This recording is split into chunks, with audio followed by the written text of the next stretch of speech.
seveda, kar bi vas jaz rad seznanil, je to, da bo policija v naslednjem vikendu v bistvu poostrila svojo prisotnost na cestah. V bistvu bo poostrila nadzor prometa na cestah v pomoč voziti večje število policistov v vseh obdobjih dneva, tako preko dneva v večernem času, kot tudi v nočnem, ki bodo preverjali v prvi vrsti seveda vožnjo pod vplivom alkohola, po drugi strani pa tudi neprilagojeno oziroma preveliko hitrost, uporabo varnostnega pasu, uporabo mobilnih telefonov, uporabo prometne signalizacije, pri čemer gre poudariti, da bo po eni strani seveda šlo za te klasične oblike nadzora, kot ga poznamo, visoko vidni nadzori v metodologiji promil, katerih vidni način preskušamo večje število voznikov. Po drugi strani pa bo kar nekaj nadzorov tudi prikritih, se pravi nadzorov s civilnimi vozili, nadzorov, ki bodo temeljili na opazovanju prometa in sporočanju kršitev drugim patruljam. Pri tem gre omeniti tudi, da smo se za ta vikend posebej povezali tudi z nekaterimi sosednjimi prometnimi policijami in v obmejnem pasu na obeh strani meje koordiniran nadzor na vožnjo pod vplivom alkohola. Namreč vožnjo pod vplivom alkohola ni samo problem slovenske prometne varnosti, ampak tudi seveda problem prometne varnosti in sosednjih držav. Z vsemi temi aktivnosti, ki sem jih navedel, ki sem vam jih predstavil,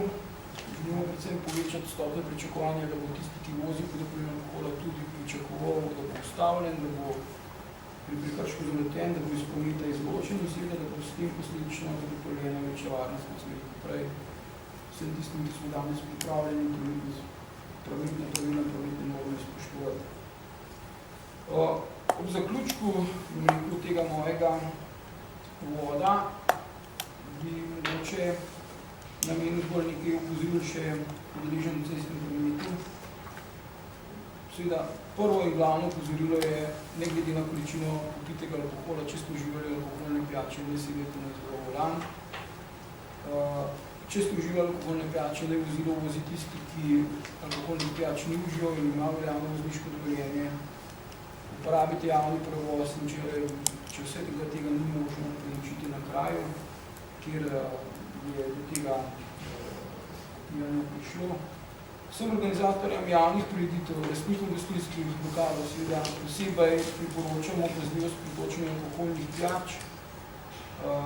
priporočamo spoštovanje določb zakona o omejevanju porabe alkohola, namreč med tistimi gosti teh prireditev in gostinskih lokalov so seveda tudi tisti, ki se bodo po teh prireditvi posebni za volan in potem domov. V tem obdobju posebej upozoril tudi pešce, da tam, kjer ni točnika, hodijo po drugi strani železnišča, da uporabljajo svetla oblačila, ocenjena telesa. Vozniki enoslednih vozil, kljub temu, da bomo rekel, da smo že izven turistične sezone, jih kljub temu lahko še srečujemo, bi upozoril predvsem na to, da asfaltna površina ni več segreta, tako kot pričakujejo, da gre za vlažno asfaltno površino, ki ne omogoča enakega oprijema kot poleti. Vsem drugim udeležencem pa seveda splošno priporočilo, da spoštovanje prometnih pravil ne pomeni zgolj izogib kazni, predvsem pomeni izogibanje možnosti, da povzročite prometno nesrečo. Jaz bom zaključil, da tudi slovenski policisti želimo vsem skupaj lepo, prijetno praznovanje, za volanje pa predvsem